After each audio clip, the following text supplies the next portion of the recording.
based on a true story.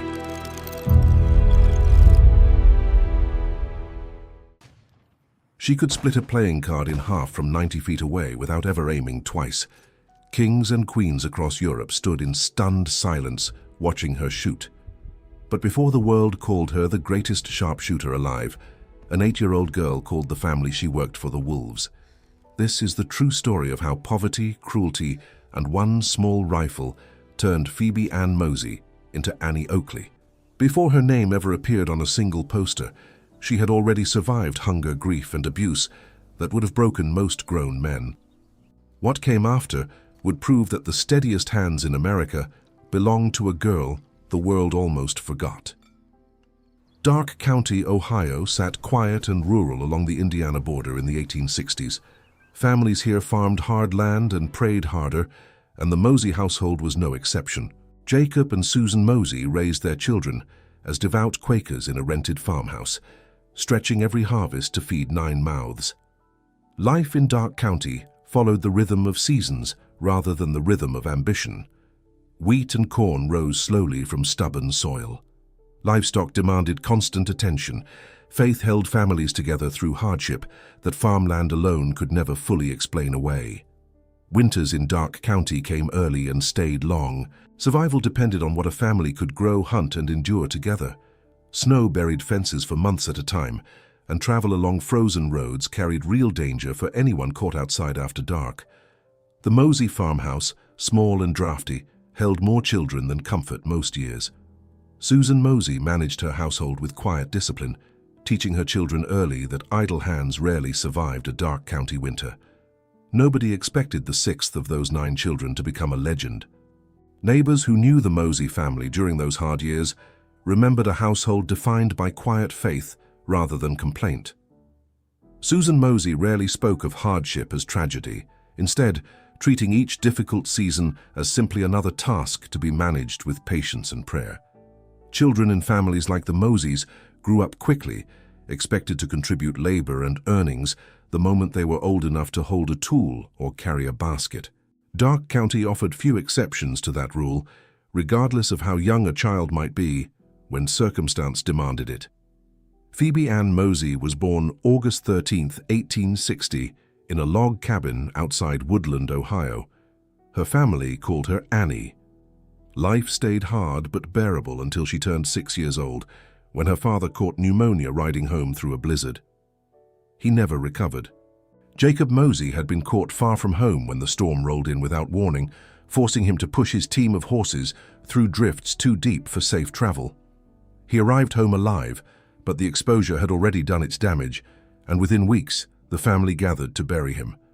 Jacob's death left Susan Mosey alone with 6 surviving children and almost nothing else. The farm alone could not feed a family that size, and Susan took in what work she could find, sewing and nursing neighbors through their own hardships in exchange for whatever small payment they could offer. Susan remarried once, hoping for support, but her second husband died soon after, leaving her with yet another infant and even less than before.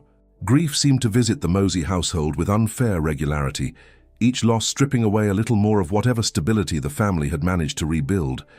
Poverty this severe demanded impossible choices. At 8 or 9 years old, Annie was sent away to live with another family, one that promised education in exchange for helping raise their children. Susan wept the day Annie left, though she believed, as any desperate mother might, that she was giving her daughter a chance at something better than a farmhouse with too many mouths and too little food. The arrangement, common enough in that era, placed poor children with wealthier families in exchange for promised schooling and modest wages sent home.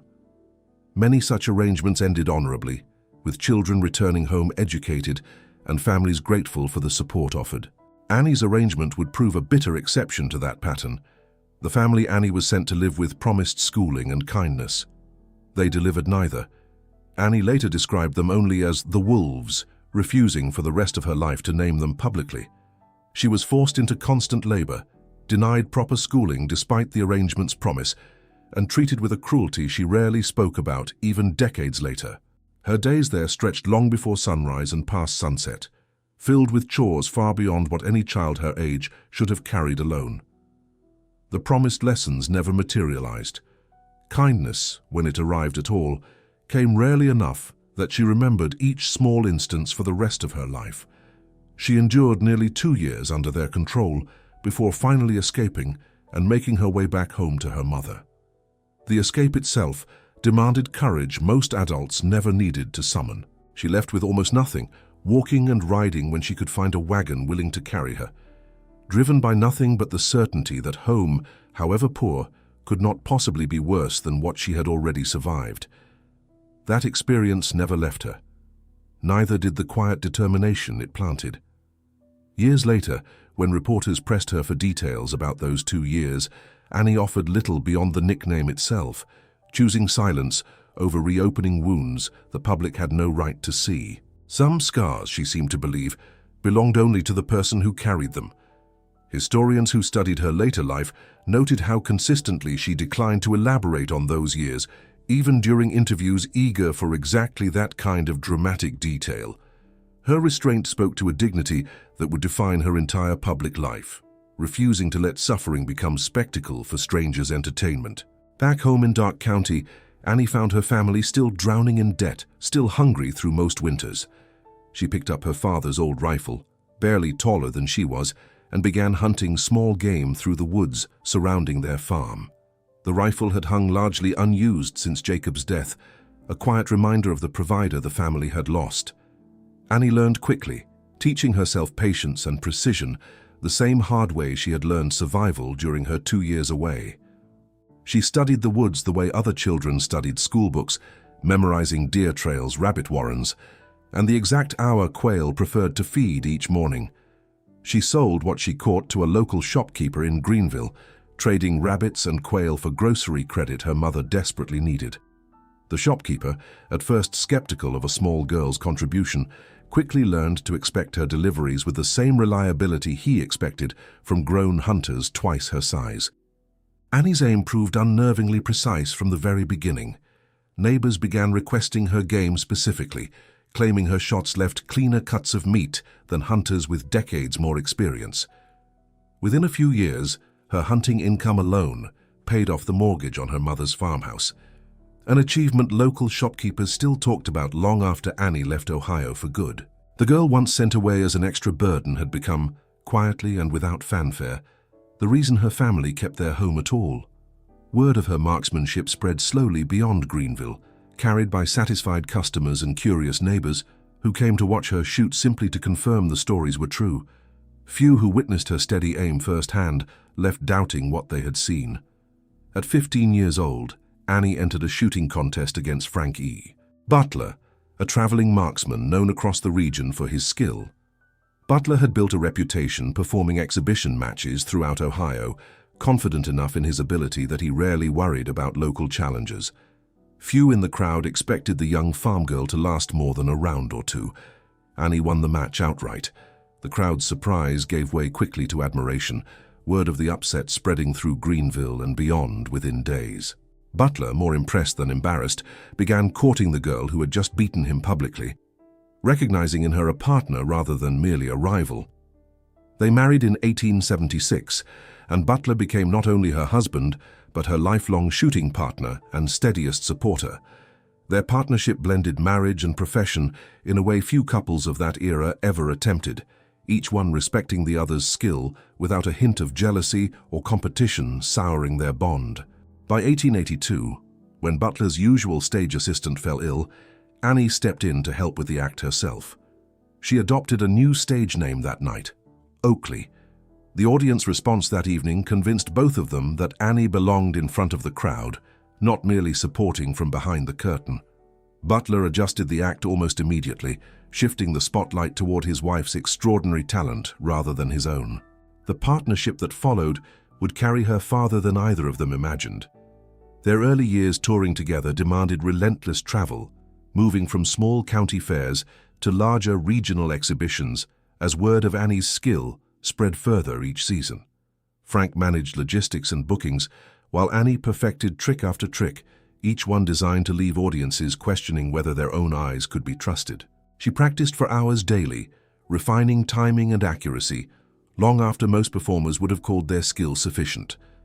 That relentless discipline, learned first in the woods around her family's farm, became the foundation every later triumph rested upon. In 1885, Annie and Frank joined Buffalo Bill Cody's Wild West show, and Annie's career exploded into international fame. She performed before European royalty, hit dimes tossed into the air and shot cigarettes from volunteers' mouths without flinching. Audiences across America and Europe filled grandstands specifically to witness feats that seemed impossible from a woman barely over 5 feet tall. Lakota leader Sitting Bull, performing in the same show, befriended her after witnessing her skill and gave her the nickname Little Sure Shot. Their friendship crossed cultural boundaries few in that era bothered attempting, built entirely on mutual respect for discipline and talent. Fame brought its own dangers, though, dangers no rifle could aim away.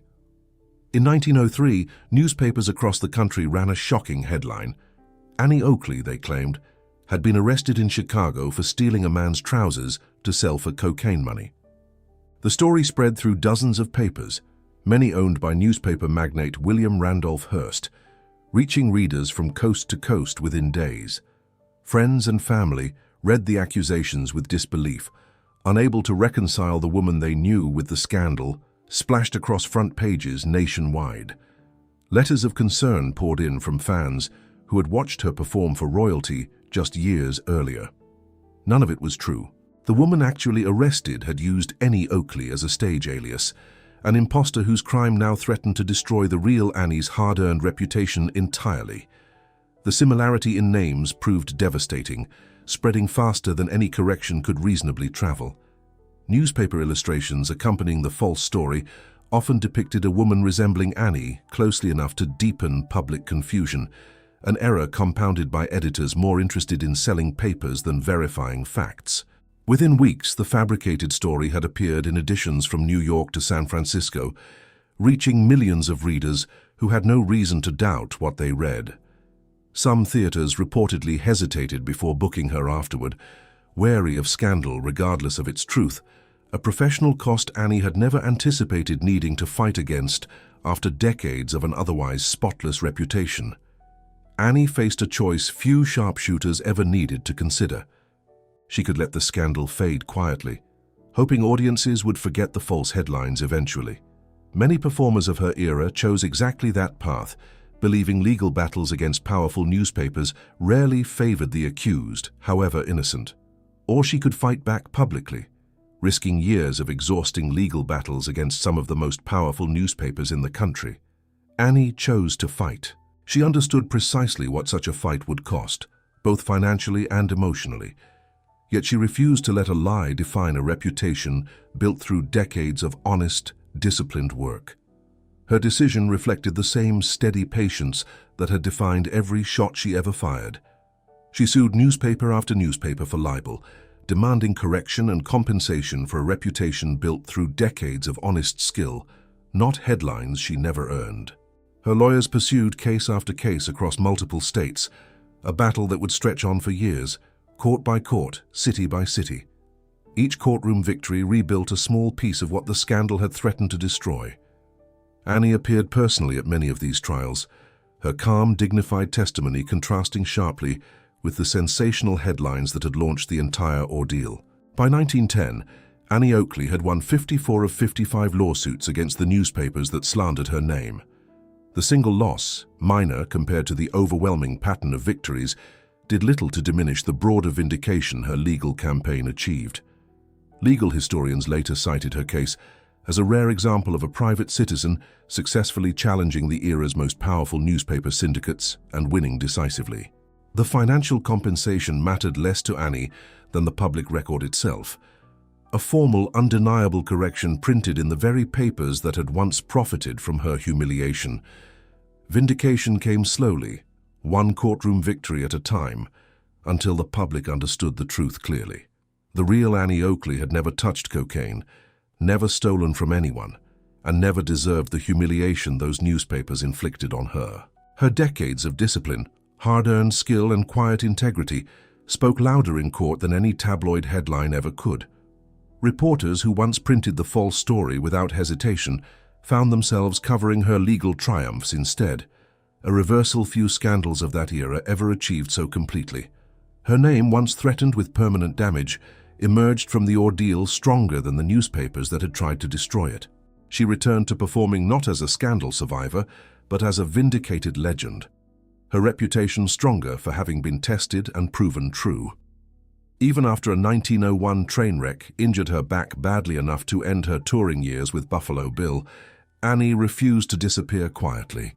The accident had left her temporarily partially paralyzed, a frightening setback for a performer whose entire career depended on absolute physical precision. She rebuilt her strength through months of careful recovery, refusing to accept that her shooting days had ended, alongside her partnership with Buffalo Bill's traveling show. She continued performing exhibitions well into her 60s, setting new shooting records as late as 1924, proving her aim had lost nothing to age or hardship.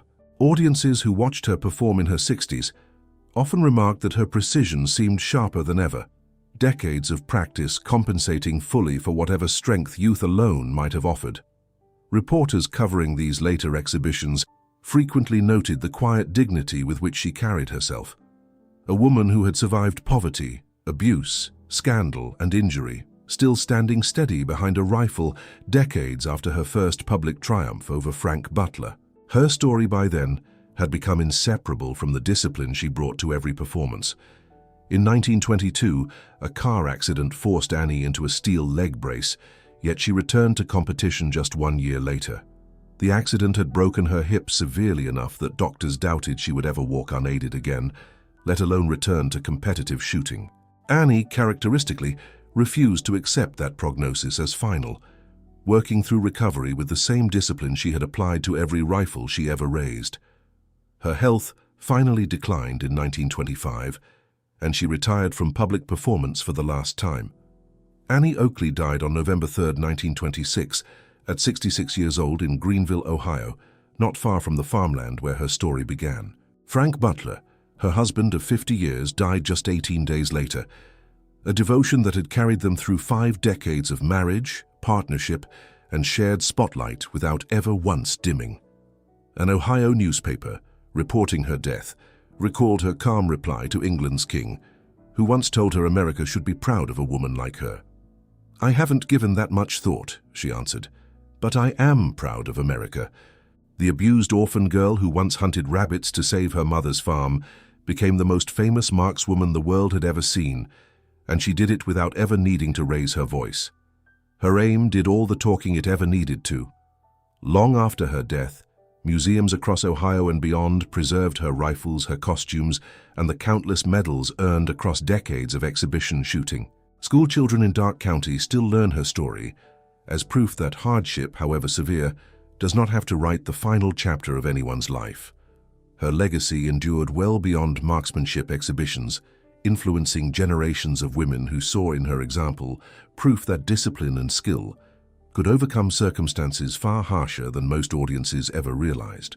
Performers, athletes, and advocates for women's independence have cited her story for over a century as evidence that talent, patiently developed, can outlast even the cruelest beginnings. The farmland outside Woodland, Ohio, where a grieving widow once raised 9 children through impossible winters, remains marked today by a modest historical marker, a small tribute to the girl who left as an unwanted burden and returned as the family's quiet salvation. The end.